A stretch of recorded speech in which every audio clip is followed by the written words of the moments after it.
السلام علیکم ورحمۃ اللہ وبرکاتہ۔ سلسلہ درس حدیث نمبر 20۔ نحمدہ ونصلی ونسلم علی رسولہ الکریم، اما بعد۔ شعب الایمان میں امام بیہقی رحمۃ اللہ علیہ نے حضرت ابو ہریرہ رضی اللہ تعالی عنہ سے یہ روایت نقل کی ہے۔ نبی کریم صلی اللہ علیہ وسلم نے ارشاد فرمایا: ان العبد لیقول الکلمہ لا یقولها الا لیضحک به الناس یہوی بها ابعد مما بین السماء والارض، کہ ایک آدمی زبان سے کوئی غلط بات اس لیے نکالتا ہے تاکہ لوگوں کو ہنسائے، لوگ اس سے خوش ہوں، لیکن اس کو خبر نہیں ہے کہ لوگوں کو خوش کرنے کے لیے جھوٹ کا سہارا لینا اور شریعت کی حدود کو روندنا جائز نہیں ہے۔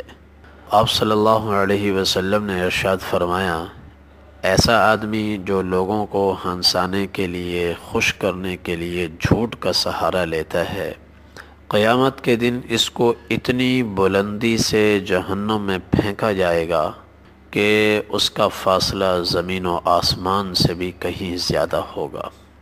اور آپ صلی اللہ علیہ وسلم نے مزید ارشاد فرمایا: وَإِنَّهُ لَيَزِلُّ عَنْ لِسَانِهِ أَشَدَّ مِمَّا يَزِلُّ عَنْ قَدَمِهِ، کہ انسان پاؤں سے اتنا نہیں پھسلتا جتنا زبان سے پھسلتا ہے، اور پاؤں سے پھسل کر، قدموں سے پھسل کر اتنی چوٹ نہیں کھاتا جتنی زبان سے پھسل کر چوٹ کھاتا ہے۔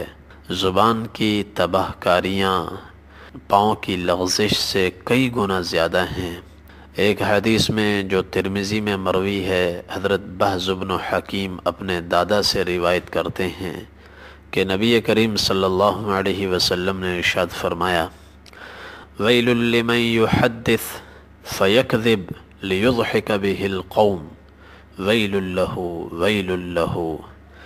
3 مرتبہ آپ صلی اللہ علیہ وسلم نے اس آدمی کی تباہی کا اعلان فرمایا کہ وہ آدمی تباہ و برباد ہو گیا، وہ آدمی تباہ و برباد ہو گیا، ہلاک ہو گیا، جو اس لیے جھوٹ بولتا ہے کہ لوگ اس کی بات پر قہقہے لگائیں، ہنسیں، مسکرائیں، خوش ہوں، تو اس لیے جھوٹ بولتا ہے۔ آپ نے فرمایا یہ ایک گناہ نہیں، دگنا نہیں، بلکہ 6 گنا یہ آدمی اوروں کے مقابلے میں تباہ و برباد ہو گیا۔ 300% یہ آدمی 3 گنا اوروں کی نسبت ہلاک ہو گیا، برباد ہو گیا۔ لوگوں کو خوش کرنا، لوگوں کو ہنسانا شریعت کی حدود میں رہتے ہوئے یہ ایک نیکی ہے اور صدقہ ہے، اس کا اجر و ثواب بہت زیادہ ہے، لیکن لوگوں کی خوشنودی حاصل کرنے کے لیے جھوٹ کا سہارا لینا یہ صحیح نہیں ہے۔ اسی طرح بعض لوگوں کو خدمت خلق کا جذبہ ہوتا ہے، وہ سودی کاروبار اس لیے کرتے ہیں کہ سود سے جو پیسہ آئے گا وہ ہم یتیموں پہ خرچ کریں گے، مسکینوں پہ خرچ کریں گے۔ مسکینوں پہ خرچ کرنا، یتیموں پہ خرچ کرنا بلا شبہ ایک بہت بڑا نیک عمل ہے، لیکن اس کے لیے اللہ کے احکامات کو روند دینا اور توڑ دینا یہ کسی طرح جائز نہیں ہے، یہ صورت بالکل ناجائز ہے۔ اسی طرح کسی کو ہنسانے کے لیے جھوٹ کا سہارا لینا یہ بھی جائز نہیں ہے۔